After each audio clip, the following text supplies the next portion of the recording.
পাকিস্তানের মাটিতে ভারতের রাফাইল ভূপাতিত, জ্বলছে দাউ দাউ করে আগুন। পাইলট পাকিস্তানি সেনাবাহিনীর হাতে আটক। পাকিস্তানের মিসাইল হামলায় ভারতের শ্রীনগরের সামরিক এয়ারবেস ভয়াবহ ধ্বংসপ্রাপ্ত হয়েছে। হতাহতের খবর প্রকাশ করেনি ভারত।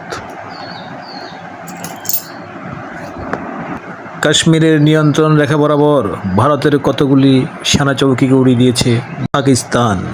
গুলি করে ভারতীয় ড্রোন ভূপাতিত করল পাকিস্তান সেনাবাহিনী। কাশ্মীরের নিয়ন্ত্রণ রেখা বরাবর চলছে দুপক্ষের গোলাগুলি।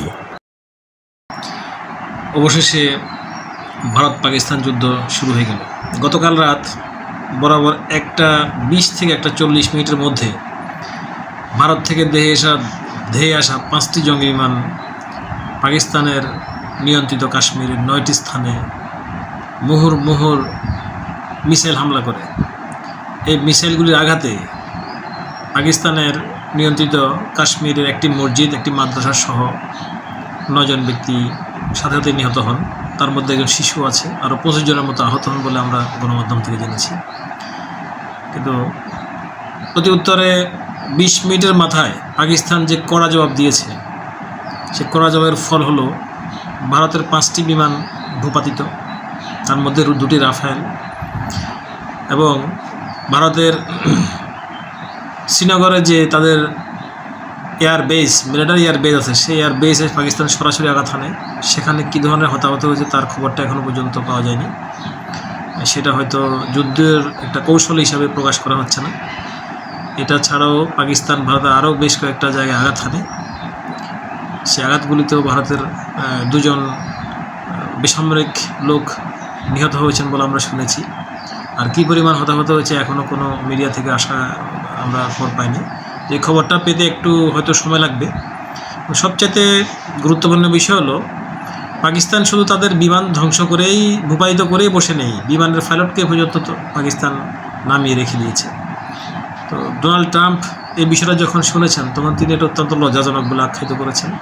আপনারা জানেন আমেরিকা ভারতের খুব বন্ধু রাষ্ট্র, এবং ডোনাল্ড ট্রাম্প প্রথমেই ভারতকে সমর্থন দিয়েছিলেন। তো এখন আবার তিনি এটা খুবই লজ্জাজনক বলে আখ্যায়িত করেছেন। আমরা দৃষ্টি রাখছি ভারত পাকিস্তানের একদম প্রতি মুহূর্তের অবস্থার উপরে। এখনও পর্যন্ত নিয়ন্ত্রণ রেখার কাছাকাছি দুপক্ষের গোলাগুলি চলছে। খাজা আসিফ, যিনি পাকিস্তানের প্রতিরক্ষা মন্ত্রী, তিনি সিএনএনকে দেওয়া এক ভাষণে বলেছেন যে পাকিস্তান ভারতের 5টি যুদ্ধ বিমান ভূপাতিত করেছে। সেটা বুধবারে সিএনএনকে তিনি সাক্ষাৎ দিয়েছেন।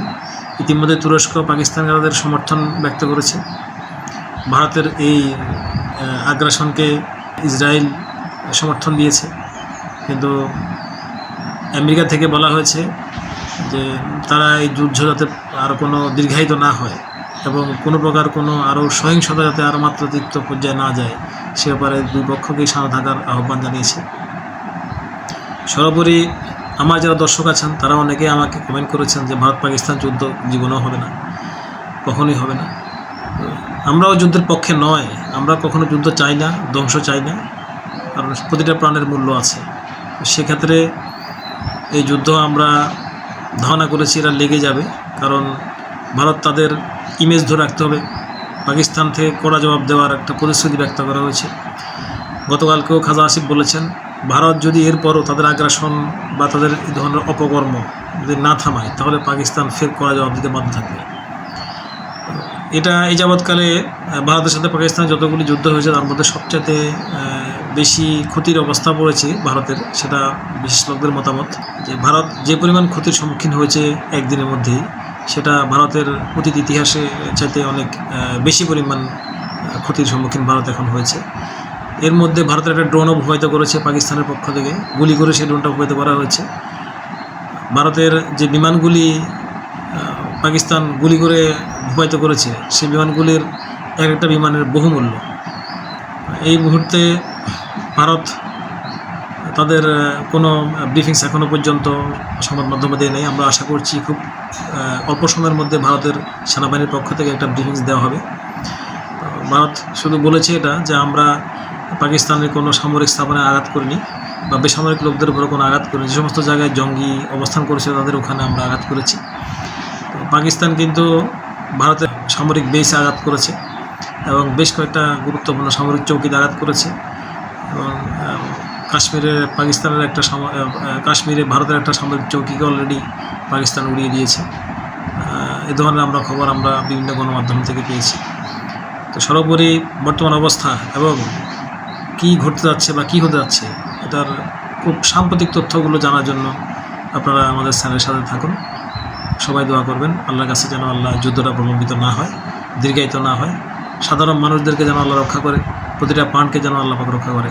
আসসালামু আলাইকুম।